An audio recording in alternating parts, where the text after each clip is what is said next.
রাজধানীর আরমানিটোলায় আবাসিক ভবনে আগুনে নিহত ১, আহত ২০ জন। ফায়ার সার্ভিসের ১৯ ইউনিটের চেষ্টায় নিয়ন্ত্রণে।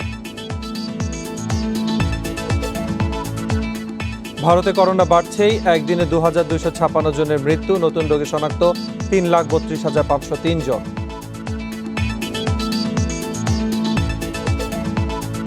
রাশিয়ার করোনা টিকা স্পুতনিক তৈরি হবে বাংলাদেশেই, ফর্মুলা গোপন রাখার শর্তে চুক্তি।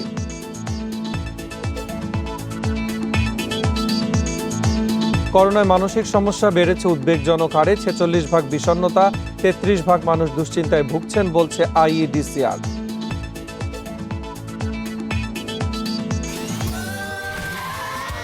Saudi Extreme. Enjoy smooth speed. স্বাগত ইন্ডিপেন্ডেন্ট সংবাদের সাথে আছি মুজাহিদুল ইসলাম। শুনছিলেন শিরোনাম, চলে যাচ্ছে বিস্তারিত সংবাদে। রাজধানীর পুরান ঢাকার আরমানিটোলায় একটি ৬ তলা ভবনের নিচ তলায় লাগা আগুনে দগ্ধ হয়ে একজন মারা গেছেন। এ ঘটনায় ফায়ার সার্ভিসের ৩ কর্মী সহ আহত হয়েছেন আরও ২০ জন। তাদের শেখ হাসিনা বার্ন ইনস্টিটিউটে ভর্তি করা হয়েছে। আগুনের ঘটনায় ফায়ার সার্ভিসের পক্ষ থেকে তদন্ত কমিটি গঠন করা হয়েছে। ফায়ার সার্ভিস জানিয়েছে, রাত ৩:৩০টার দিকে আরমানিটোলার হাজী মুসা ম্যানশন ভবনে আগুন লাগে।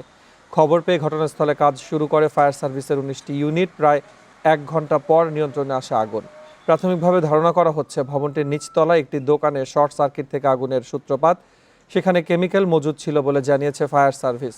ঘটনার পর ওই ভবনের বাসিন্দাদের বারান্দা ও জানালার গ্রিল কেটে উদ্ধার করা হয়েছে।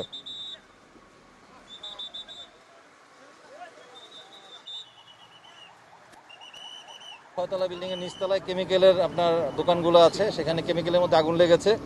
একটু সময় লাগবে ফাইনাল করতে, আমরা সার্চ করছি, ফাইনাল ড্যাম্পিং ডাউন করছি, একটু সময় লাগবে যেহেতু এখানে কেমিক্যাল আছে। আর এখন মোটামুটি আগুনের মোটামুটি বলতে পারেন যে নিয়ন্ত্রণে আছে। আর উপরে সব ফ্যামিলি, হ্যাঁ প্রায় 18-19 জন আছে। ভাটিয়া 3:10-এর দিকে ধোঁয়া দেখছি আমরা 6 তলা থেকে। সার্ভিসের লোকেরও হাত ভেঙে গেছে, পুলিশ 2 জন আহত হয়েছে, ওদেরকে মিটফোর্ড হসপিটাল নিয়ে যাওয়া হয়েছে। এ বিষয়ে আরো জানাতে আরমানিটোলা থেকে যোগ দিচ্ছেন সহকর্মী হাসিফ মাহমুদ শাহ। হাসিফ, এই দুর্ঘটনাপ্রবণ এলাকার এখনকার অবস্থান কি দেখছেন এবং সেক্ষেত্রে আসলে কি কারণে আগুনটি লেগেছিল তার প্রকৃত কারণ উদ্ঘাটন করা গেছে কিনা? এছাড়াও আহতদের অবস্থা কি এবং আশপাশের চারিদিকের সর্বশেষ অবস্থান আমাদেরকে জানাবেন বিস্তারিত। আসলে আমি যেখানে আছি মানে পুরান ঢাকার আরমানিটোলায়, আমি একটু পিছনটা দেখাতে চাই। আমার পিছনের যে ভবনটি হাজী মুসা ম্যানশন, এই ভবনটিতে রাত ৩:15টার দিকে যখন সেহরি খেতে মানুষজন মানে সেহরি খাচ্ছিল, তখনই আসলে আশপাশের এলাকার মানুষ তারা দৌড়ে এসে এখানে থেকে এই দোকান আগুনের তারা সূত্রপাত দেখতে পায়। এবং আপনি আমার এই যে ভবনটির মধ্যে যে সামনের যে দোকানগুলো আছে সেই শাটারগুলো খোলা হয়েছে এবং দেখেন যে এখানে কেমিক্যাল মজুদ করা আছে। ভিতরে 8 থেকে 10টি দোকান রয়েছে এবং এই প্রত্যেকটি দোকানই এই ধরনের কেমিক্যাল মজুদ আছে। এর আগেও পুরান ঢাকাতে বেশ কয়েকবার অগ্নিকাণ্ডের ঘটনা ঘটে এবং সেই অগ্নিকাণ্ডগুলো কিন্তু এই কেমিক্যালের গোডাউন থেকে বা কেমিক্যালের দোকান থেকেই কিন্তু সূত্রপাত হয় এবং তার ভয়াবহতা সম্পর্কে আমরা কিন্তু জানি। প্রশাসনের পক্ষ থেকে কিন্তু বারবার এই ধরনের গোডাউনকে নিরুৎসাহিত করা হয়েছে, কিন্তু এখানের যারা বাসিন্দারা আছেন তারা আসলে কোনো এই বিষয়গুলোকে তোয়াক্কা না করা এই ধরনের ঘটনা বারবার ঘটছে। ভবনটির নিচতলা যখন আগুন লাগে সাথে সাথে ফায়ার সার্ভিসকে যখন খবর দেওয়া হয়, 3:18 ফায়ার সার্ভিস খবর পেয়ে তারা 10 মিনিটের মধ্যে এখানে চলে আসে এবং আধা ঘন্টা থেকে 1 ঘন্টার মধ্যেই তারা আগুন নিয়ন্ত্রণে আনে। এবং নিয়ন্ত্রণে আনার পর আমরা শেষ খবর পাওয়া পর্যন্ত 21 জন ঢাকা মেডিকেলে ভর্তি আছে, তার মধ্যে 1 জনকে আইসিইউতে দেওয়া হয়েছে। এই যে কেমিক্যালের গোডাউনের যে আগুন, সেই আগুনের যে ধোঁয়া, সেই ধোঁয়া থেকে তাদের শ্বাসকষ্টের কারণে মানে তারা শারীরিকভাবে কিছুটা অসুস্থ হয়, তাদেরকে ঢাকা মেডিকেল কলেজ হাসপাতালে ভর্তি করা হয়েছে। এর মধ্যে 3 জন কিন্তু ফায়ার সার্ভিস অ্যান্ড সিভিল ডিফেন্সের যারা উদ্ধারকারী আছেন তারা রয়েছেন, তারা এখানে উদ্ধার করতে এসে তারা বিভিন্নভাবে আহত হয়েছেন। তাদের বাদে 18 জন এই ভবনটির যে বাসিন্দা তারা ভর্তি আছেন। এবং আমরা আরেকটি বিষয় আপনাদেরকে জানাতে চাই যে কিছুক্ষণ আগেই আমরা জানতে পেরেছি যে মিটফোর্ড হসপিটালে একটি মেয়েকে নেওয়া হয়েছিল, এখানের বাসিন্দা, সে মারা গিয়েছেন বলে আমরা শুনেছি। বিষয়টি এখনো আমরা নিশ্চিত করতে পারিনি। যদি তাই হয়ে থাকে যদি সেটি হয়ে থাকে তাহলে মৃতের সংখ্যা বেড়ে 2 জনে দাঁড়াবে। এছাড়া এই ভবনটিতে এখনও রেস্কিউ কিন্তু ইতিমধ্যে করা শেষ হয়ে গেছে, ভিতরে আর কেউ উদ্ধারের বাকি নেই। অনেক আগেই কিন্তু ফায়ার সার্ভিসের যারা রয়েছেন তারা কিন্তু প্রতিটি তালায়, প্রথমে 2 তলা এবং 3 তলা, পরবর্তীতে 6, 5 এবং 4 তলাতে তারা উদ্ধার কাজ চালিয়েছে এবং চালিয়ে তারা এই একটি বিষয় নিশ্চিত হয়েছে কেউ আর এখানে অবশিষ্ট বাকি নেই বলে তারা শিওর হয়েছে। এবং তার পরবর্তীতে ভবনের আশপাশে যে ভবনগুলো রয়েছে সেই ভবনগুলোর অন্য কোনো দিক থেকে যেন আগুনের সূত্রপাত না ছড়িয়ে না পড়ে সেই বিষয়টাকে কিন্তু ফায়ার সার্ভিসের পক্ষ থেকে কিন্তু বারবার সতর্ক ছিল তারা।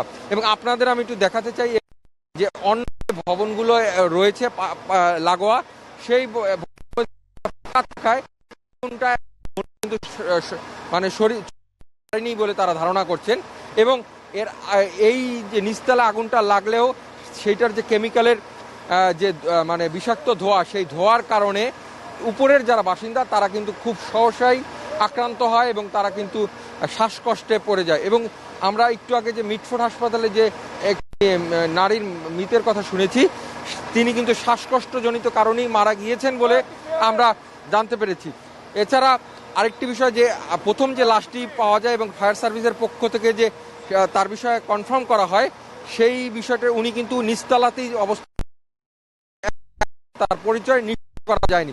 এবং শুধু এই ভবনটিতে নয়, আশেপাশে যতগুলো ভবন রয়েছে এই ভবনই এই কেমিক্যালের মজুদ রয়েছে এবং এখানে বিক্রয় হচ্ছে। এই বিষয়ে আমরা ফায়ার সার্ভিসের কাছে জানতে চেয়েছিলাম, সেক্ষেত্রে তারা তো বারবার এই ধরনের অগ্নিকাণ্ডের সম্মুখীন হচ্ছে, তারা বারবার নিশ্চিত করার পরেও এই ধরনের অগ্নিকাণ্ড কেন ঘটছে সে বিষয়ে তারা আমাদের কিছু জানাতে পারেনি। বলছে আপাতত তারা এই যে অগ্নিকাণ্ড ঘটেছে সেই অগ্নিকাণ্ডেরই এখন রেস্কিউ কাজ চলমান রেখেছে, বাকি বিষয়গুলো তারা পরে দেখবে বলে আমাদেরকে কিন্তু জানিয়েছে। আরেকটি বিষয় আপনাদেরকে বলে রাখি, পুরান ঢাকার এই অগ্নিকাণ্ডের ঘটনার পরপর এই আশপাশের যারা আইন শৃঙ্খলা রক্ষাকারী বাহিনী আছে তাদের কিন্তু আমরা সরব উপস্থিতি দেখেছি এবং তারা বারবার চেষ্টা করেছে যে এইখানের যে এই আইন শৃঙ্খলা রক্ষাকারী বাহিনীর অনেক অভিযান আমরা ফলো করেছি, কিন্তু কখনই এই পুরান ঢাকার এই ঘনবসতি এলাকা থেকে এই যারা কেমিক্যাল ব্যবসায়ী আছে তাদেরকে উচ্ছেদ করা সম্ভব হয়নি। রাজধানীর আরমানিটোলা থেকে যোগ দিয়েছিলেন সহকর্মী হাসিফ মাহমুদ শাহ। রাশিয়ার করোনা টিকা স্পুতনিক তৈরি হবে বাংলাদেশেই, তবে এর ফর্মুলা গোপন রাখতে হবে, এ শর্তে দেশটির সঙ্গে চুক্তি হয়েছে বলে জানিয়েছেন পররাষ্ট্রমন্ত্রী ও স্বাস্থ্যমন্ত্রী। এছাড়া চীনের কাছ থেকে টিকা নিতেও সম্মত হয়েছে সরকার। দেশে বুধবার পর্যন্ত করোনার টিকা নিয়েছেন প্রায় ৫৮ লাখ মানুষ। ভারতের সেরাম ইনস্টিটিউটের সঙ্গে চুক্তি অনুযায়ী মাসে পাওয়ার কথা ৫০ লাখ ডোজ, তবে তা আসতে দেরি হওয়ায় বিকল্প খুঁজছিল সরকার। সে সংকট কাটিয়ে উঠতে এবার দেশেই টিকা উৎপাদনে যাচ্ছে সরকার। এরই মধ্যে করোনার টিকা স্পুতনিক তৈরিতে রাশিয়ার সঙ্গে একটি চুক্তি হয়েছে, শর্ত এর ফর্মুলা গোপন রাখতে হবে। ফর্মুলাটা দিয়ে দিব, ওরা এটা প্রডিউস করবে এবং কিছু কিছু তারাও সাপ্লাই করবে, তাদের ভ্যাকসিনের দাম বেশি, তারা সাপ্লাই করবে। তবে আমরা লোকালি করলে আমাদের লাভ, যে আমরা যে প্রোডাকশন করব সেইটা আমরা তৃতীয় দেশেও বিক্রি করতে পারবো, এক্সপোর্ট করতে পারবো। আমরা আশা করি 2-3 মাস এটা সময় লাগতে পারে। এটা নন ডিসক্লোজার, তারা টেকনিক্যাল সাপোর্ট দিবে, ভ্যাকসিনটা আমাদের দেশে তৈরি করবে, আমরা যাতে এই এর গোপনীয়তা রক্ষা করি সেটার আন্ডারটেকিং। পাশাপাশি চীনের উৎপাদন ক্ষমতা অনেক বেশি হওয়ায় তাদের থেকেও টিকা নিতে চায় সরকার। পররাষ্ট্রমন্ত্রী বলছেন, বিশ্বের অনেক দেশ চীনের টিকা নিয়েছে, কোথাও কোনো পার্শ্ব প্রতিক্রিয়া হয়নি। এখন ঠিক করেছি যে আমরা তাদেরটা নেব, তারা প্রথম আমাদের 6 লক্ষ গিফট দেবে এবং যে কোনো সময় এগুলো চলে আসবে। এছাড়া ভারতের সেরাম ইনস্টিটিউটকে ভ্যাকসিনের সব টাকা শোধ করা হয়েছে জানিয়ে পররাষ্ট্রমন্ত্রী বলেন, তারা নির্দিষ্ট সময়েই টিকা পাঠানোর চেষ্টা করছে। জান্নাতুল ফেরদাউস তানভি, ইন্ডিপেন্ডেন্ট নিউজ, ঢাকা। রাশিয়ার স্পুতনিক ভ্যাকসিনটি করোনার বিরুদ্ধে প্রায় 90% কার্যকর। শুরুতে ভ্যাকসিন নিয়ে নানা প্রশ্ন উঠলেও পরে এটি বেশ কার্যকর বলে স্বীকৃতি দেওয়া হয় বিভিন্ন পক্ষ থেকে। গবেষকরা বলছেন, করোনা মোকাবেলার পাশাপাশি দেশে স্পুতনিকের উৎপাদন টিকা তৈরির সক্ষমতা বাড়াতে ভূমিকা রাখবে। ভ্যাকসিনটা নিয়ে কথা উঠেছিল তখনই যখন এটাকে ফেজ 3 ট্রায়াল তৈরি না করেই তারা অ্যাপ্রুভাল দিয়ে দিয়েছিল। রাশিয়াতে কিন্তু ফেজ 3 ট্রায়াল কমপ্লিট না করেই এই ভ্যাকসিনটা রাশিয়ার মানুষের জন্য প্রয়োগের অ্যাপ্রুভাল দিয়ে দেওয়া হয়েছিল। এটা নিয়েই তখন বিশ্ববাসী কথা বলেছিল যে এটা আসলে WHO যে এথিক্স তার বাইরে। কিন্তু রাশিয়া কিন্তু 40,000 মানুষের উপর তাদের ফেজ 3 ট্রায়াল করেছে। তাদের কিন্তু ফেজ 1 এবং ফেজ 2 ট্রায়ালের ফলাফল খুবই ভালো, এবং তাদের যে প্রি ক্লিনিক্যাল স্টাডি তাও তারা প্রকাশ করেছে ল্যান্সেট জার্নালে, আমি দেখেছি। সো ভ্যাকসিনটি অত্যাধুনিক, ভ্যাকসিনটি কার্যকরী, এবং তাদের ফেজ 1 এবং ফেজ 2 ট্রায়ালের ফলাফল অন্যান্য ভ্যাকসিনের মতোই ভালো, এবং ফেজ 3 ট্রায়ালে দেখা গেছে যে ভ্যাকসিনটি কিন্তু আসলে প্রায় 90% কার্যকরী। করোনার কারণে মানসিক সমস্যা বেড়েছে উদ্বেগজনক হারে।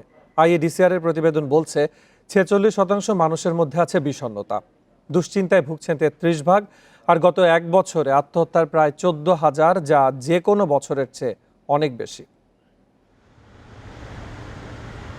মিজানুর রহমান কাজ করেন একটি বেসরকারি প্রতিষ্ঠানে। করোনা আক্রান্ত হয়েছেন দুবার। তিনি বলছেন সেরে ওঠার পরও 3 মাস ভুগেছেন তিনি মৃত্যু চিন্তায়। ছিল আত্মহত্যার প্রবণতাও। যখন দুর্বল হয়ে পড়েছি, এত দুর্বল, তখন আমি মনে হচ্ছে যে আমি মারা যাব। যে কোনো মুহূর্তে আমি সবসময় আমি মৃত্যুর একটা অপেক্ষা করতেছিলাম, মনে হচ্ছে যে এখনই মারা যাবো, এখনই মারা যাবো। করোনা আক্রান্তদের চিকিৎসা দেয়া চিকিৎসক ও স্বাস্থ্যকর্মীদের মধ্যেও বেড়েছে মানসিক চাপ। আমাদের আসলে লকডাউনের মতো একটা অবস্থা যে ডাক্তাররা বা স্বাস্থ্যকর্মীরা গত একটা বছর ধরে আসলে যেভাবে করোনা সেবায় নিয়োজিত আছে, আমাদের মানসিক অবস্থাটা যদি এক কথায় বলতে চাই তাহলে আমাদের মানসিক অবস্থাটা হচ্ছে লকডাউনের মতোই হয়ে গেছে। আমরা একটা জায়গায় আসলে লক হয়ে গেছি। IADCR এর এক প্রতিবেদন বলছে 2018 সালে বিষণ্ণতায় ভুগেছেন 6.7% মানুষ। করোনাকালে তা বেড়ে দাঁড়িয়েছে 46%। 2018 সালে 4.7% মানুষ ভুগেছেন দুশ্চিন্তায়, এখন তা 33%-এর মধ্যে। স্বাভাবিক জীবনযাপনের ব্যাপারটা নাই, আমাদের সামাজিক মেলামেশার ব্যাপারটা নাই, অর্থাৎ হলো আমাদের লাইফের যে হলো স্বাভাবিকতা, সেই জায়গা থেকে কিন্তু অনেকখানি আমরা কম্প্রোমাইজ। অ্যাডজাস্টমেন্ট প্রবলেম হিসেবে অনেকের বিষণ্ণতার উপসর্গগুলো দেখা যাচ্ছে। গবেষণায় দেখা গেছে গত এক বছরে দেশে আত্মহত্যার ঘটনা ঘটেছে প্রায় 14,000। এই সংখ্যা অন্য যে কোনো বছরের তুলনায় অনেক বেশি। যদি আমরা শারীরিকভাবে প্রতিদিন ব্যায়াম করি, এটা শুধুমাত্র আমাদের শারীরিক ফিটনেস রাখতেই সাহায্য করে না, এটা কিন্তু আমার উদ্বিগ্নতা কমাতেও সাহায্য করে। কাজে আমরা অ্যাটলিস্ট যদি 40 মিনিটস আমরা এক্সারসাইজ করি, সাথে আমরা যদি ব্রিদিং এক্সারসাইজ করি, প্রত্যেকে যে ধর্মের যে জায়গাগুলো আমরা যদি মনোযোগ দিয়ে করি, সেটাও কিন্তু আমাদের মানসিকভাবে ভালো রাখতে সাহায্য করে। করোনা মহামারীর মধ্যে মানসিক সংকট থেকে বেরিয়ে আসতে ইন্টারনেট আসক্ত কমানোর পরামর্শ দিচ্ছেন মনোবিদেরা। Mahmudul Hasan, Independent News, Dhaka. এদিকে দেশে করোনায় আরও 98 জনের মৃত্যু হয়েছে, এর মধ্যে পুরুষ 62 এবং নারী 36 জন। এই নিয়ে মোট প্রাণহানি হল 10,781 জনের। 349টি ল্যাবে 24 ঘন্টায় 27,429 নমুনা পরীক্ষায় করোনা শনাক্ত হয়েছে 4,014 জনের। পরীক্ষা বিবেচনায় শনাক্তের হার 14.63%। বৃহস্পতিবার স্বাস্থ্য অধিদপ্তরের বিজ্ঞপ্তিতে জানানো হয়, দেশে মোট করোনা আক্রান্তের সংখ্যা দাঁড়ালো 7,36,074 জনে। সুস্থ হয়েছেন আরও 7,266 জন। এ নিয়ে মোট সুস্থ 6,42,449 জন।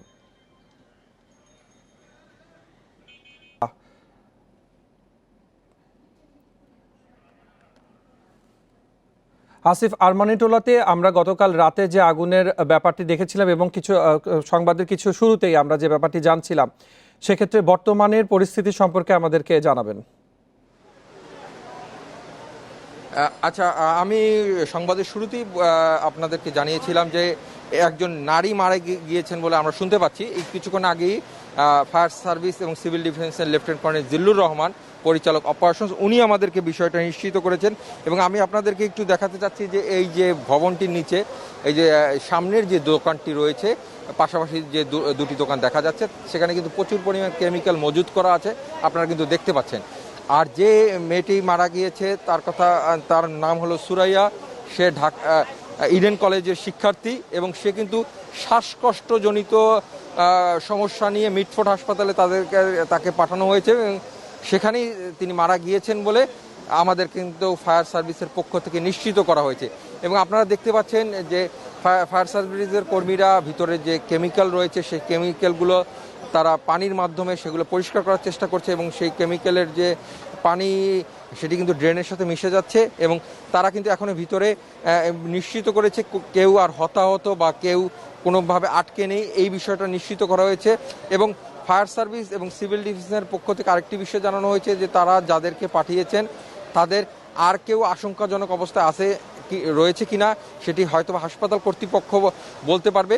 তারা 4 সদস্যের একটি তদন্ত কমিটি গঠন করেছে এবং সেই তদন্ত কমিটি আগামী 10 কার্য দিবসে এই তদন্ত প্রতিবেদন তারা জমা দিবে। এবং ফায়ার সার্ভিসের যে পরিচালক অপারেশন উনি আমাদের আরেকটি বিষয় জানিয়েছেন যে যেভাবে কেমিক্যালের দোকানে কেমিক্যালগুলো মজুত করা উচিত এবং যেভাবে ফায়ার মেজারমেন্ট বা ফায়ার সেফটি নেওয়া উচিত তারা এই ভবনটিতে সেই ধরনের কোনো ব্যবস্থা দেখেন নাই এবং তারা আশঙ্কা করছেন এবং ধারণা করছেন যে এই অপরিকল্পিতভাবে যে দোকানগুলো রয়েছে এবং গোডাউনগুলো রয়েছে ভিতরে, সেখান থেকেই এই কেমিক্যালের মাধ্যমেই অগ্নিকাণ্ডের সূত্রপাত ঘটেছে এবং সেখান থেকে এই পুরো ভবনের নিচতলাতে আগুন ছড়িয়ে গিয়েছে এবং সেখান থেকে আমরা যেটি সবশেষ জানতে পেরেছি যে 2 জন মারা গেছে।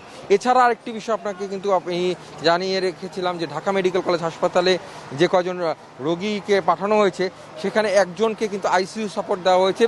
মূলত এই ভবনটির নিচতলার আগুন কিন্তু দোতলা, 3তলা বা 4তলা বা 6তলা কোথাও কিন্তু ছড়িয়ে পড়েনি, কিন্তু তারপরও দেখা গিয়েছে যে যাদেরকে পাঠানো হয়েছে তারা শ্বাসকষ্টজনিত সমস্যা নিয়েই তাদেরকে হাসপাতালগুলোতে পাঠানো হয়েছে। এবং যে মেয়েটি মারা গিয়েছে সে কিন্তু উপরের তলায় ছিল, আমরা যেটি শুনেছি যে সে 5 বা 5ম বা 6ষ্ঠ তলায় ছিল, কিন্তু সেখানে সে এই কেমিক্যালের ধোঁয়ার যে আগুনের যে ধোঁয়া সেই ধোঁয়ায় তার যে শ্বাসকষ্ট শুরু হয় সেই শ্বাসকষ্টের কারণেই তিনি মারা গিয়েছেন বলে আমরা এখান থেকে শুনতে পাচ্ছি।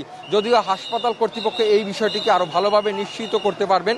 আপনারা দেখতে পাচ্ছেন যে এখনও ফায়ার সার্ভিসের কর্মী যারা রয়েছেন তারা পানি দিয়ে এই ভবনের নিচতলার যে কেমিক্যালগুলো আছে সেগুলো পরিষ্কার করে একটা পরিবেশের মধ্যে আনতে চাচ্ছে, যাতে পরবর্তীতে তারা এই অবশিষ্ট যে কেমিক্যালগুলো রয়েছে সেই কেমিক্যাল থেকে কোনো ধরনের অগ্নিকাণ্ড যাতে ছড়িয়ে না পড়ে। এবং আরেকটি বিষয়, আমরা যখন ভোর রাতের দিকে এখানে আমরা যখন 4:30টার দিকে এসেছিলাম, আমরা আশপাশের এলাকাবাসীর সাথে কথা বলেছি। তারা যেটি জানিয়েছেন যে তাদের এই পুরো আরমানিটোলা এলাকায় এরকম কিন্তু শত শত দোকান রয়েছে কেমিক্যাল গোডাউনের, এবং তারা যখন এখানে আওয়াজ পায় এবং 3:15টার দিকে তারা আশপাশ থেকে দৌড়ে এসেছে এবং তারা কিন্তু নিচতলার এই যে কলাপসিবল গেটটি রয়েছে এটি ভেঙে তারা ভিতরে প্রবেশ করার চেষ্টা করে এবং তারা বালু দিয়ে কিছুটা চেষ্টা করে আগুনটাকে নিয়ন্ত্রণে আনা যায় কিনা, কিন্তু তার কিছুক্ষণের মধ্যেই তারা দেখেছে যে অগ্নিকাণ্ডটি দ্রুত ছড়িয়ে পড়ছে এবং তারা যতটা সম্ভব নিচতলার 2-1 জনকে সেভ করার চেষ্টা করেছে এবং সেভ করে তারা কিন্তু তাদেরকে সরিয়ে এনেছে। এবং তার পরবর্তী সময়ে কিন্তু ফায়ার সার্ভিসের কর্মীরা আসে এবং যেহেতু কেমিক্যাল রয়েছে সেহেতু কেমিক্যাল এক্সপার্ট যারা আছেন ফায়ার সার্ভিসের তাদেরকে খবর দেওয়া হয় এবং তারা এসে এই আগুনগুলো যেন ছড়িয়ে না পড়ে সেই বিষয়টা তারা নজরে রেখেছিলেন এবং তাদের দক্ষ কর্মকাণ্ডেই বলা যায় যে এই নিচতলার আগুনটি ভবন বা আশপাশের কোনো জায়গায় ছড়িয়ে যেতে পারেনি। এবং কিন্তু নিচতলার আগুনের যে ধোঁয়া সেই ধোঁয়া পরিমাণ এতই বেশি ছিল, সেই অন্ধকারের মধ্যেও কিন্তু আমরা যখন এসেছি তখন আমরা দেখতে পাচ্ছিলাম যে প্রচুর পরিমাণে ধোঁয়া এই ভবনটির থেকে ছেয়ে গেছে, কিন্তু এখন কিন্তু পুরোপুরি পরিবেশটি নিয়ন্ত্রণে এসেছে ফায়ার সার্ভিসের পক্ষ থেকে, কিন্তু এই বিষয়টি একদম নিশ্চিতভাবে জানানো হয়েছে। আরেকটি বিষয়, পুরান ঢাকায় কিন্তু আমরা বারবার এই ধরনের অগ্নিকাণ্ডের ঘটনা দেখি এবং সেই তদন্ত কমিটি গঠন করা হয়, সিটি কর্পোরেশনের পক্ষ থেকে উচ্ছেদের অভিযান চালানো হয়, জেলা প্রশাসনের পক্ষ থেকে উচ্ছেদ অভিযান চালানো হয় এবং আইন শৃঙ্খলা রক্ষাকারী বাহিনী যারা আছেন তাদের পক্ষ থেকে তাদেরকে কিন্তু বারবার সতর্ক করা হয়, কিন্তু তারপরে দেখা যাচ্ছে এই এলাকার যারা বাসিন্দা রয়েছেন তারা এই ধরনের কেমিক্যাল গোডাউনই অভ্যস্ত এবং তারা এই ধরনের কেমিক্যাল গোডাউনকে কিন্তু ভাড়া দিয়ে রাখে এবং পরবর্তীতে যখন এই ধরনের অনাকাঙ্ক্ষিত ঘটনা ঘটে তখন তারা বিষয়টা নিয়ে দুঃখ প্রকাশ করলেও 2 দিন পরে কিন্তু তারা ভুলে যায়। এই জিনিসটা আমরা কিন্তু সবসময় লক্ষ্য করে আসছি। ফায়ার সার্ভিসের পক্ষ থেকে বলা হয়েছে তারা এই ঘটনার পরও তারা প্রশাসনকে তাদের তদন্ত প্রতিবেদন দেবে এবং এই ভবনের যারা রয়েছেন, যারা এই কেমিক্যাল গোডাউন ভাড়া দিয়েছেন এবং যারা কেমিক্যাল গোডাউন মজুত করেছেন তাদের বিরুদ্ধে আইনানুগ ব্যবস্থা নেওয়ার জন্য তারা সুপারিশ করবেন বলে আমাদের কিন্তু জানানো হয়েছে। এবং আরও একটি এছাড়া আমরা আরও কয়েকটি বিষয় আপনাদেরকে বলে রাখি যে এই কেমিক্যাল গোডাউন কিন্তু এর আগে যখন পুরান ঢাকায় যখন আগুন অগ্নিকাণ্ডের ঘটনা ঘটে, বিষয় আপনার কাছে জানতে চাচ্ছি সেটি হচ্ছে যে ফায়ার সার্ভিসের এই কার্যক্রমটি আজকে আর কতক্ষণ পর্যন্ত চলতে পারে? ফায়ার সার্ভিসের পক্ষ থেকে কিন্তু 19টি ইউনিট এসেছিল এবং সেই ইউনিটগুলো কিন্তু কাজ মোটামুটি শেষ করে ফেলেছে। ফায়ার সার্ভিস কিন্তু তাদের এখানে যে উদ্ধার কাজ সেটি কিন্তু সমাপ্ত ঘোষণা করেছে এবং তারা যে রেস্কিউ টিম যে কেউ এখানে বিল্ডিংয়ে আটকে আছে কিনা সেই বিষয়গুলো কিন্তু একদম নিশ্চিতভাবে তারা নিশ্চিত করেছেন ভবনে আর কেউ অবশিষ্ট নেই। এখন যে কাজটি চলছে নিচতলা যে কেমিক্যাল গোডাউনে অগ্নিকাণ্ডের ঘটনা ঘটে সেই গোডাউনের যেন কোনো পরিবেশ আবার নতুন করে নষ্ট না হয়ে যায় এবং সেখান থেকে কোনো ধরনের অগ্নিকাণ্ডের ঘটনা না ঘটে সেই বিষয়টির জন্য তারা কিন্তু এই কেমিক্যালগুলোকে ধুয়ে ফেলছেন। এবং আপনি দেখতে পাচ্ছেন যে নিচে কিন্তু ভিতর থেকে যে পানি দেওয়া হচ্ছে এবং সেই পানির মাধ্যমে সেই কেমিক্যালগুলো ধুয়ে ড্রেনের মধ্যে চলে যাচ্ছে। এবং আরেকটি বিষয় আপনি দেখেন এই ভবনটির নিচতলায় কেমিক্যালের গোডাউন বা দোকান থাকলেও দোতলা থেকে কিন্তু সাধারণ যে পরিবারগুলো মানুষজন পরিবার নিয়ে বসবাস করে এবং সেই মানে এটি ফায়ার সার্ভিসের থেকে বলা হচ্ছে এটি এক ধরনের বোম, কারণ নিচতলায় কেমিক্যালের গোডাউন এবং উপরে আবাসিক বাসভবন। সে কারণে এই ঘটনার যদি আরও ব্যাপকতা লাভ করত তাহলে এখানে বড় ধরনের ভয়াবহতা ঘটতে পারত বলে তারা আশঙ্কা করছে। কিন্তু ফায়ার সার্ভিসের কর্মীরা দ্রুত এখানে পৌঁছে যাওয়ায় এবং একসাথে কাজ শুরু করায় এবং এলাকাবাসী এগিয়ে আসায় দ্রুত কিন্তু তারা এই ধরনের অনাকাঙ্ক্ষিত ঘটনা যাতে না বড় হয় সেই বিষয়টি তারা কিন্তু নজর রেখেছে এবং তার মাধ্যমে আমরা দেখেছি যে এখন পর্যন্ত আমরা দেখেছি যে ঘটনাটি নিচতলায় অগ্নিকাণ্ডের ঘটনা ঘটলেও দোতলা বা তিনতলার দিকে কোনো ধরনের অগ্নিকাণ্ডের আর এটি ব্যাপকতা লাভ করতে পারে নাই। আর এই ছিল আমার কাছে আরমানিটোলার এইখান থেকে সবশেষ। রাজধানীর আরমানিটোলা থেকে আগুন লাগার সর্বশেষ বিষয় জানাতে যোগ দিয়েছিলেন সহকর্মী হাসিফ মাহমুদ শাহ। কার্বন নিঃসরণ কমাতে উন্নত দেশগুলোতে দ্রুত কর্মপরিকল্পনা প্রণয়নের আহ্বান জানিয়েছেন প্রধানমন্ত্রী শেখ হাসিনা। বৃহস্পতিবার রাতে লিডার সামিট অন ক্লাইমেটে ধারণকৃত ভিডিও বার্তায় জলবায়ু পরিবর্তন মোকাবেলায় বছরে $10,000 কোটি তহবিল গঠন সহ 4 দফা প্রস্তাবও দিয়েছেন তিনি। লিডার সামিট অন ক্লাইমেটে মার্কিন প্রেসিডেন্ট জো বাইডেনের সভাপতিত্বে শুরু হওয়া 2 দিনের এই জলবায়ু সম্মেলনে অংশ নেন 40 দেশের নেতারা। এ সময় জলবায়ু পরিবর্তন প্রশ্নে নানা পরামর্শও দেন বিশ্ব নেতারা। এতে অংশ নিয়ে প্রধানমন্ত্রী শেখ হাসিনা বলেন, বৈশ্বিক তাপমাত্রা বৃদ্ধির হার 1.5 ডিগ্রি সেলসিয়াসে রাখতে উন্নত দেশগুলোকে কার্বন নিঃসরণ দ্রুত কমাতে হবে। সে লক্ষ্যে কর্মপরিকল্পনা প্রণয়নের পাশাপাশি ঐক্যবদ্ধ প্রচেষ্টায় জোর দেন তিনি। বিশ্বের তাপমাত্রা বৃদ্ধি রোধে ও বৈশ্বিক তাপমাত্রা 1.5 ডিগ্রি সেলসিয়াসের মধ্যে রাখতে উন্নত দেশগুলোকে তাৎক্ষণিক ও কার্যকরী পদক্ষেপ নিতে হবে। কার্বন নিঃসরণের মাত্রা দ্রুত নিয়ন্ত্রণে না আনলে বৈশ্বিক জলবায়ু দিন দিন আরো হুমকির দিকে ধাবিত হবে।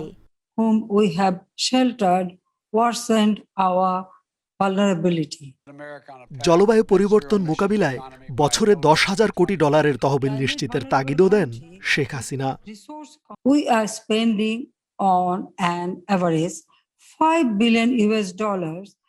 জলবায়ু সংকট মোকাবিলায় আমরা আমাদের মোট জিডিপির 2.5% ব্যয় করছি। এখন মিয়ানমারের বাস্তুচ্যুতদের আশ্রয় দেয় দিন দিন আমাদের পরিস্থিতি নাজুক হচ্ছে।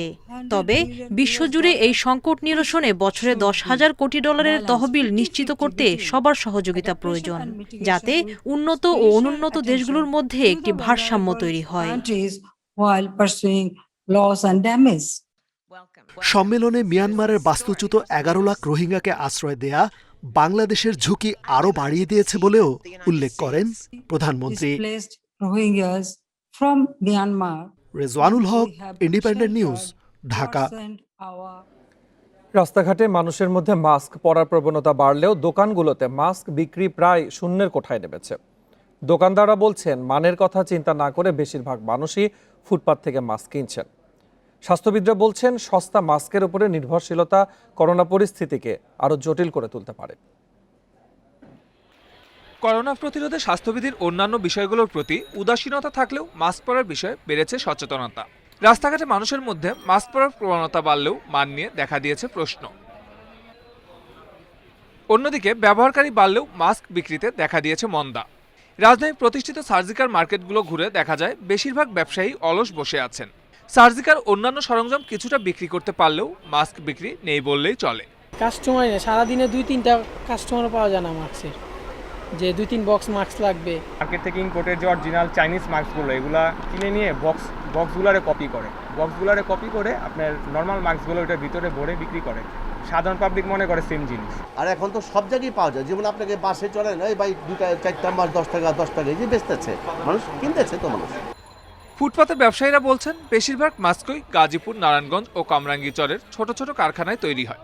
সেখান থেকে নিয়ে এসে রাজধানীর বাবুবাজার সেতুর নিচ থেকে শুরু করে বিভিন্ন অলিগলিতে বিক্রি করেন তারা। যদিও লকডাউনের কারণে ফুটপাতের ব্যবসায় কিছুটা ভাটা পড়েছে। মোড় তেলে আছে, হাজারিবাগ তেলে আছে, কারখানার কোনো শেষ নেই, বানাইতেছে, এখন আমরা নিয়ে আসতে। স্বাস্থ্য সম্বন্ধ না হলে ওনারা আমাদেরকে এমন স্বাস্থ্য সম্বন্ধ যেভাবে করতে হবে সেভাবে অনুমতি দেওয়া থাকে, আমরা সেভাবে করব। মানহীন এসব মাস্কের প্রতি মানুষের নির্ভরতা উদ্বেগ বাড়িয়েছে স্বাস্থ্যবিদদেরও।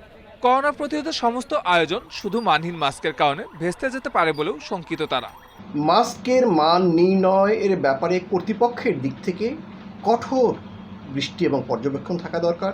অন্যদিকে যারা যত্রতত্র থেকে মানহীন মাস্ক পরছেন তাদের প্রতি অনুরোধ থাকবে, অন্তত মাস্কটি আপনি একটি মানসম্পন্ন জায়গা থেকে কিনুন। শুধু ফুটপাত বাজারে অভিযান নয়, উৎপাদন পর্যায়ে মানহীন মাস্ক তৈরি ঠেকানোর জোর তাগিদ স্বাস্থ্যবিদদের। Suman Tanvir, Independent News, Dhaka. করোনার প্রথম ধাক্কা সামলে ঘুরে দাঁড়াচ্ছিলেন ক্ষুদ্র ও মাঝারি ব্যবসায়ীরা। তবে আবারও দ্বিতীয় ঢেউয়ের কারণে অনিশ্চয়তায় পড়েছেন তারা। এই অবস্থায় স্বাস্থ্যবিধি মেনে ব্যবসা সচল রাখার দাবি তাদের। অর্থনীতিবিদরাও বলছেন, ক্ষুদ্র ব্যবসায়ীদের কর্মসংস্থান টিকিয়ে রাখতে অবশ্যই আর্থিক সুবিধা নিশ্চিত করতে হবে। রাজধানীর কাঁটাবনে 30 বছরের বেশি সময় ধরে ব্যবসা করছেন নাসির আহমেদ। এই ব্যবসা দিয়েই চলছে 7 জনের সংসার। কিন্তু গত বছর করোনা শুরুর পর ব্যবসায় দেখা দেয় মন্দা। পরিবারকে গ্রামের বাড়িতে পাঠানোর পরও অনিশ্চয়তায় কাটছে দিন। 90 থেকে আছে এখানে, এরকম পরিস্থিতিতে আগে কখনো পড়েনি। এখন পরিবার নিয়ে চলতে খুব কষ্ট। নাসেরের মতো দীর্ঘদিন পাখি বিক্রির ব্যবসা করছেন রাজু আহমেদও। লোকসানে থাকায় ধার দেনা করে কোনো রকমে টিকে আছেন।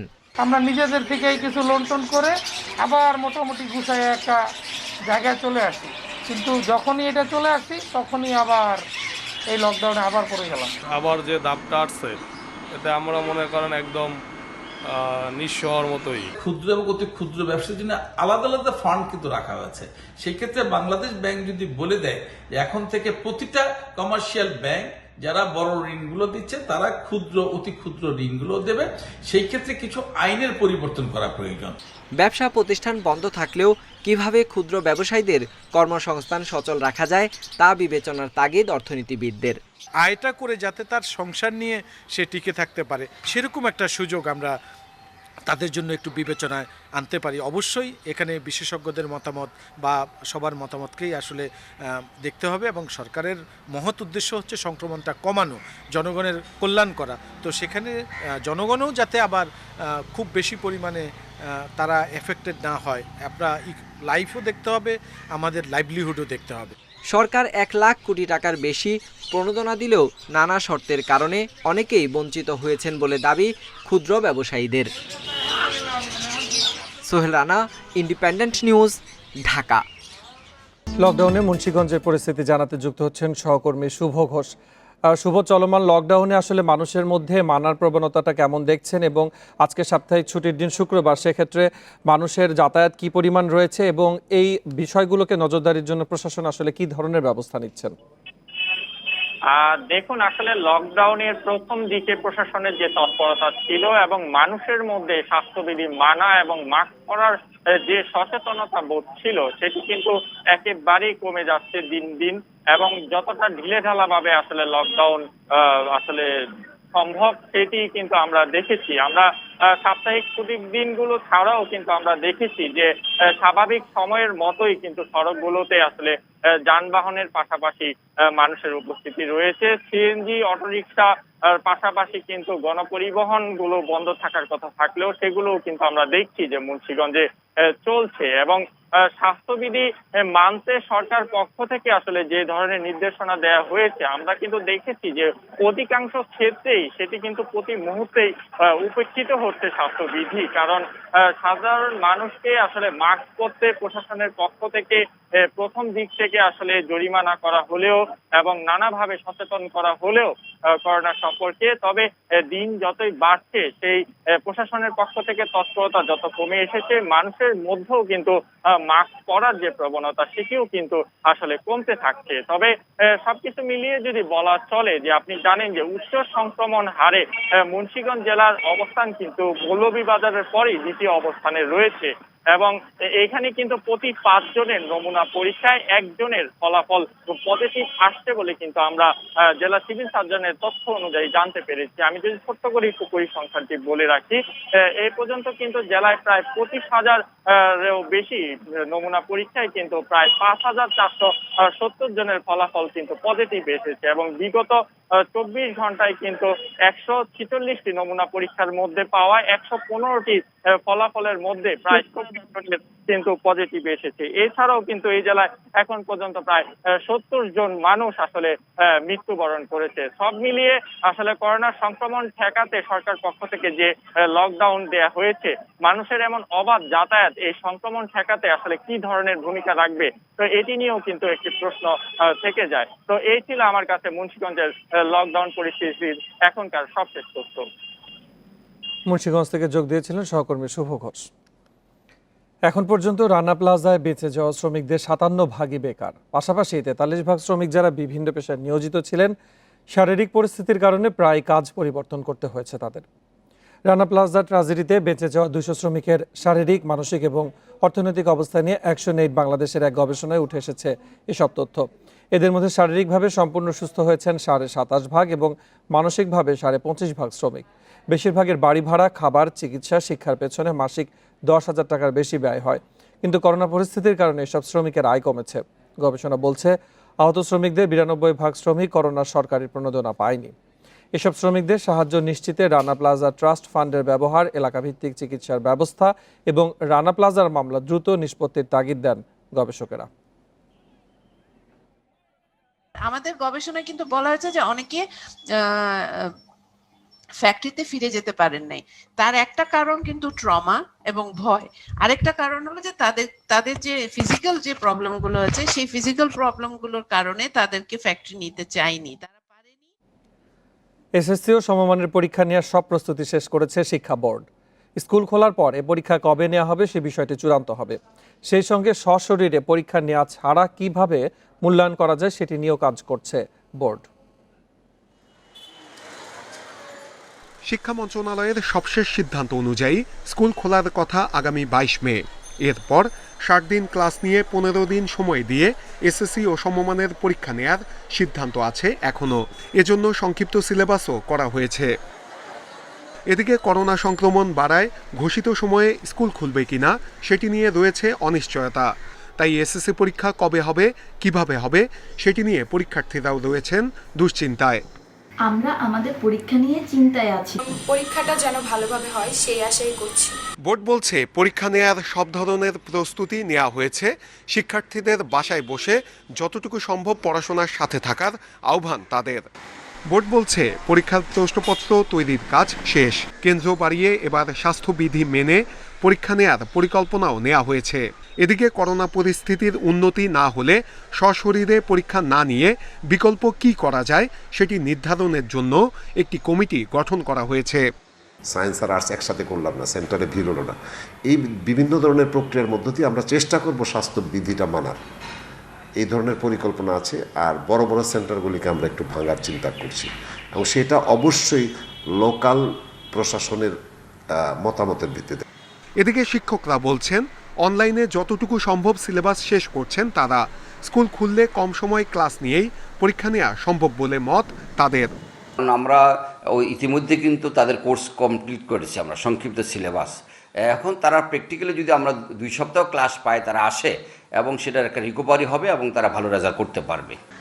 এখন এসএসসি পরীক্ষার ফর্ম পূরণের কাজ চলছে। লকডাউনের কারণে ফর্ম পূরণের সময়সীমা আরও বাড়ানো হবে। নূরে আলম, ইন্ডিপেন্ডেন্ট নিউজ, ঢাকা। বিশ্বে এখন পর্যন্ত করোনায় সবচেয়ে বেশি সংক্রমণ ভারতে। দেশটিতে একদিনে 2256 জনের মৃত্যু হয়েছে। নতুন রোগী শনাক্ত হয়েছে 3,32,503 জন। একদিনে দেশটির এ যাবৎকালের সর্বোচ্চ। এদিকে বিশ্বে একদিনে 8,82,000-এর বেশি রোগী শনাক্ত হয়েছে। নতুন করে প্রাণহানি 13,866 জনের। এ নিয়ে বিশ্বে মৃতের সংখ্যা ছড়ালো প্রায় 30,84,000 আর আক্রান্তের সংখ্যা 14,53,00,000-এর বেশি। ব্রাজিলে একদিনে প্রাণহানি 2,000-এর বেশি এবং আক্রান্ত 49,300-র বেশি। যুক্তরাষ্ট্রে একদিনে 896 জনের মৃত্যু নিয়ে মোট প্রাণহানি 5,84,000-এর বেশি। নতুন আক্রান্ত 67,000-এর বেশি রোগী। এছাড়া পোল্যান্ডে 694 ও মেক্সিকোতে প্রায় 550 জনের মৃত্যু হয়েছে।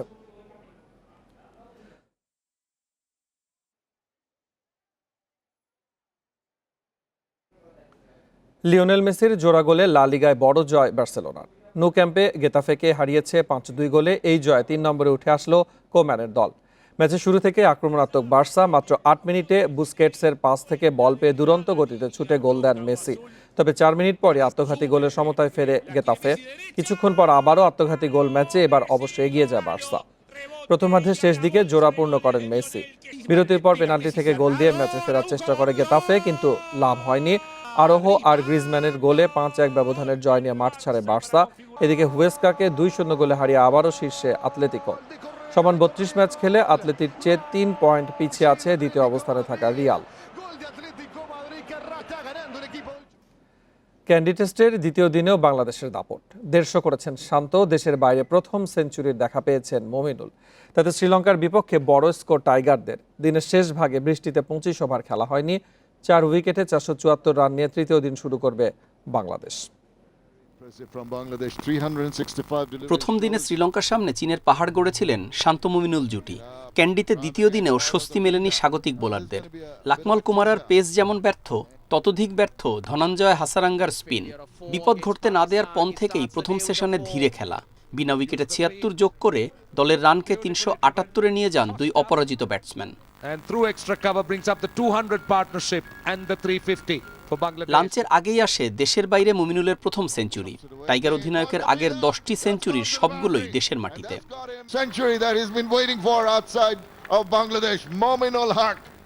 কিছুক্ষণের ব্যবধানে শান্তর 150 রানের ইনিংস। দুজনের পার্টনারশিপ ততক্ষণে জমে ক্ষীর। তবে বিরতির পর কাঙ্ক্ষিত ব্রেক থ্রু পায় লঙ্কানরা। 163 রানে কুমারাকে রিটার্ন ক্যাচ দিয়ে ফেরেন নাজমুল শান্ত। ভাঙে 242 রানের রেকর্ড জুটি। তৃতীয় উইকেটের সেরা সব জুটিতেই আছে মমিনুলের নাম। 3 বছর আগে শ্রীলঙ্কার বিপক্ষে মমিনুল মুশফিকের 236 রান নেমে গেছে 2 নম্বরে। তালিকার 3-এ তামিম মমিনুলের 157 রান। ওদিকে প্রথম সেঞ্চুরিকে 150-তে নিয়ে যাওয়া দ্বিতীয় বাংলাদেশি ব্যাটসম্যান নাজমুল শান্ত। 181 রানের ইনিংস দিয়ে মুমিনুল শীর্ষে, আর তৃতীয় স্থানে সৌম্যর 149 রান। শান্তর বিদায়ের পরও মুমিনুল মনোযোগ হারাননি। ধীরস্থিরভাবে হাঁটছিলেন বড় লক্ষ্যে। শেষমেশ ধনঞ্জয়া ভাঙেন সেই মনোযোগ। শান্ত খেলেছেন 378 বল আর মুমিনুল 308 বল। আদর্শ টেস্ট ক্রিকেট অনেকদিন পর। জুটি হয়ে দুজনে খেলেছেন 514 বল। অল্পের জন্য ভাঙেনি আশরাফুল মুশফিকের 518 বলের রেকর্ড। তবে প্রথম দুটিতেই প্রতিপক্ষের নাম শ্রীলঙ্কা। 3 নম্বরে জাভেদ নাফিসের 498 বল খেলার ঘটনা। তবে দ্বিতীয় দিন রানের গতি আরেকটু বাড়তেই পারত। শেষ সেশনে গিয়ে মেঘ বৃষ্টি ঝামেলা না করলে ইনিংস ঘোষণার ক্ষণও আসতে পারত। কিন্তু 25 ওভার কম খেলা হয়ে টাইগারদের সংগ্রহ 4 উইকেটে 474 run. Rakibul Hasan, Independent news. আরও একটা সফল দিন টাইগার ক্রিকেটে। শান্ত মমিনুলের দুর্দান্ত ব্যাটিংয়ে রানের পাহাড় গড়েছে বাংলাদেশ। তবে ধীর গতির ব্যাটিংয়ে ম্যাচ জয়ের হিসাব নিকাশ কঠিন হতে পারে। বৃষ্টিও বাধা হয়েছে দ্বিতীয় দিন। কোচ রাসেল ডমিঙ্গো বলছেন সময় আর নষ্ট না হলে জয় সম্ভব। এদিকে শান্তর 163 রানের ইনিংসকে আদর্শ টেস্ট ব্যাটিং বলছেন সাবেকরা। টেস্টের প্রথম দিন বাংলাদেশ রান তুলেছে ওভার প্রতি প্রায় 3.5 করে। ম্যাচ পরিস্থিতি বুঝে দ্বিতীয় দিন সেই রান রেট বাড়ার কথা ছিল, হয়েছে উল্টোটা। দ্বিতীয় দিনের 65 ওভারে এসেছে মাত্র 172 রান, রান রেট 2.64। শান্ত মুমিনুল সময় নিয়েছেন বেশি, মুশফিক লিটনও বাড়াননি রানের গতি। এমন নয় যে বাংলাদেশ উইকেট হারিয়ে চাপে পড়েছে, প্রথম দিনের মতো এদিনও উইকেট হারিয়েছে মাত্র 2টি। যদিও রাসেল ডোমিঙ্গো বলছেন সবকিছু পরিকল্পনা মতোই হয়েছে। আমার পরিকল্পনা ছিল বেশিক্ষণ ব্যাট করার, সেটা হয়েছে। বৃষ্টিতে সময় যদি আর নষ্ট না হয়, দ্রুত রান তুলে তৃতীয় দিন সকালে 520-এর মতো করে ইনিংস ঘোষণা করতে চাই। লঙ্কা সফরে যাওয়ার আগেও দেশের বাইরের পারফরমেন্স নিয়ে কথা শুনতে হয়েছে, তার জবাব সেঞ্চুরিতে দিয়েছেন মুমিনুল। শান্ত ইনিংসটা নিতে পেরেছেন 163 পর্যন্ত। কঠিন সময়ে এমন সলিড ব্যাটিংয়ের প্রশংসা পাচ্ছেন এ ব্যাটসম্যান। বড় রান করেছে বলে না, যেহেতু শান্ত, যেহেতু বাংলাদেশ দল একটু প্রেশারে ছিল এই টেস্টের আগে, শান্ত অনেক প্রেশারে ছিল, আলোচনা সমালোচনা, তো ওই জায়গায় এত কাম অ্যান্ড কোয়াইট ছিল। আপনি খেয়াল করে দেখেন, সে একটা বড় রান করেছে, সাথে কিন্তু সে অনেকগুলো বল নিয়েছে, 350+ বল খেলেছে। এটা অনেক বড় ব্যাপার। কেন আমি সবসময় বলে থাকি, যতই বড় বড় গ্রেট প্লেয়াররা কিন্তু টেস্টে কিন্তু টেস্ট মেজাজে খেলেন। বৃষ্টিতে খেলা হয়নি 25 ওভার, সেই ক্ষতি পুষিয়ে নিতে বাকি 3 দিন 15 মিনিট আগে শুরু হবে খেলা। প্রতিদিনই হবে 98 ওভার করে। মাঝহারুল ইসলাম, ইন্ডিপেন্ডেন্ট নিউজ। সংবাদ শেষ করবার আগে শিরোনামগুলো জানিয়ে দিচ্ছে আরেকবার।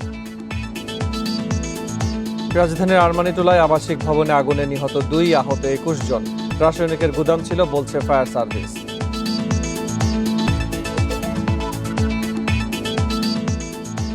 ভারতে করোনা বাড়ছেই, একদিনে 2256 জনের মৃত্যু, নতুন রোগী শনাক্ত 3,32,503 জন।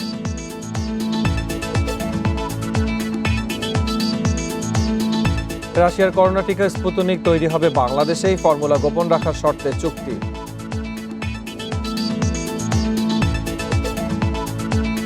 করোনায় মানসিক সমস্যা বেড়েছে উদ্বেগজনক হারে, 46% বিষণ্ণতা, 33% মানুষ দুশ্চিন্তায় ভুগছেন বলছে আইইডিসিআর।